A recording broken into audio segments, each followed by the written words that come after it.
Hello everybody, how are you doing today? Today we're going to be talking to you about bearded dragons. All the different care and things like that, different sizes, what to feed them, what to house them in, lights, etc. But this here is Dozer. It's my female bearded dragon. She's a normal / German giant mix. But I've had her for a little while. She's one of my rescues that I have. Again, today we're going to be talking about all the different bearded dragon care. So, for instance, we would be talking about the housing, what you would house them in. As juveniles, I wouldn't do anything less than a 20-gallon. And as an adult beardy, I would do minimum of a 4x2x2 enclosure. So there's plenty of room for them to walk around because they do like to climb a little bit. And you always want sticks to be up there so where they can get into their heat source and whatnot. Babies, though, like I said, they could be a little more finicky, so you do need more lighting, more UVB. So as far as the lighting that you would go in the cage, you would need a heat light. And so you want a basking area as well as an area for them to have cool spots, so that way they don't get overheated every time. You don't want it too often to leave water inside the cage because of the fact it will create humidity, and these aren't guys that want humidity. They live out in the deserts and stuff. They mostly originated from Australia, but now they're captive bred, and we no longer get them from wild caught or anything like that. But on her cage, I normally use a 150 watt bulb on one side of a power sun, which is also a mercury vapor bulb, so they need UVB and UVA. So with that bulb, it creates UVB and UVA, which is recreating the sunlight. And with that sunlight, it's going to give them the proper care that they need, as well as help break down the calcium that you will need, and I'll explain that during the food portion.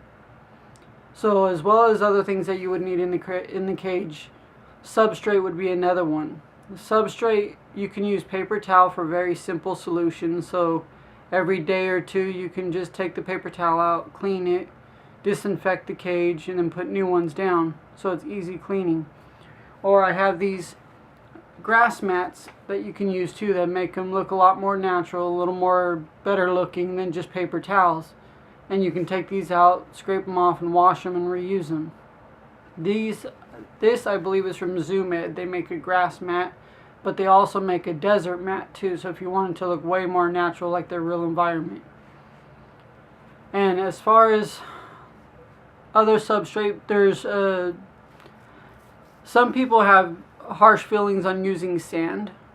I don't disagree with using sand because of the fact that I've used sand for many years and I've never had any problem with impaction, but that's due to the fact that I keep an eye out on the beardies, as well as I don't feed them in their enclosure.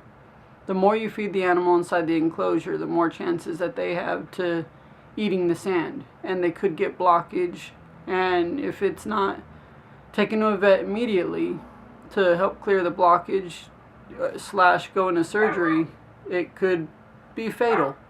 So it's one of those things that if you use sand, be very cautious and pay attention. And as far as water goes, you always want to give them filtered water, never house water. And if you do have to use house water, if you can't afford to use bottled water or anything like that, make sure you use some type of conditioner to get rid of the chlorine and things like that. Chemicals like that are not good for beardies at all, nor for any reptile really. And definitely have lots of climbing around, like I said, that they can use. You want that basking spot at roughly about 100 degrees, and the cool side you would want around 70 degrees. That way it gives them a nice break. As far as feeding goes, well, let's go back to lighting real quick actually. This is an example of a UVB bulb. This is the strip. You want to make sure you always have the 10.0, which is the high desert animals, which bearded dragons would be into that one, versus the 5.0, and the 5.0 is meant for more tropical lizards, which when we go across a tropical lizard, we'll talk more about that as well. But they come in the strip bulbs, and they come in these little bulbs right here, which are still adequate enough. Don't ever think that it's not adequate enough. There's definitely UVB in here, but you got to replace these a lot more. But I still highly recommend the Zoom Ed Power Suns, because they last up to 10,000 hours guaranteed, and they're UVB, UVA, and a heat source all in one. So in the long run, you're saving a lot more money instead of replacing bulbs all the time. So as far as food goes, for juveniles, juvenile beardies definitely need more protein. I would say it's about a 70-30 ratio when they're babies. 70% you want them to have protein, such as bugs, dubia roaches, superworms. Try and stay away from mealworms because they can't seem to digest it properly on the exoskeleton, but superworms are okay. Baby Goliath hornworms, things like that. And then 30% you would want to be veggies, you know, greens, especially lean greens, collard greens, Texas greens, things like that, turnip greens. And then as far as the adults go, you want the exact opposite. As they become and get adults, they're going to eat more vegetation. So I would say it's more like 70% vegetation and 30% protein. So you still want to, you know, offer that in there. But during that, every day you want to make sure you give these guys proper calcium powder, which is definitely good for them because they need to be able to break down and let their bones grow. Out in the wild, they don't get the proper calcium. And then as well as twice a week, you want them to have a multivitamin. The multivitamin is also crucial for their growth and, you know, to help keep their immune system up, things like that. It makes them want to eat, makes them a little healthier. But I would definitely look into that. These are very good to have. Always offer fresh, clean, like fresh water, you know, every day, roughly if you can, every other day. And any food that's left within 24 hours, you want to discard. You don't want any bugs or any fungus growing on the greens, anything like that, because it can be very bad for their system.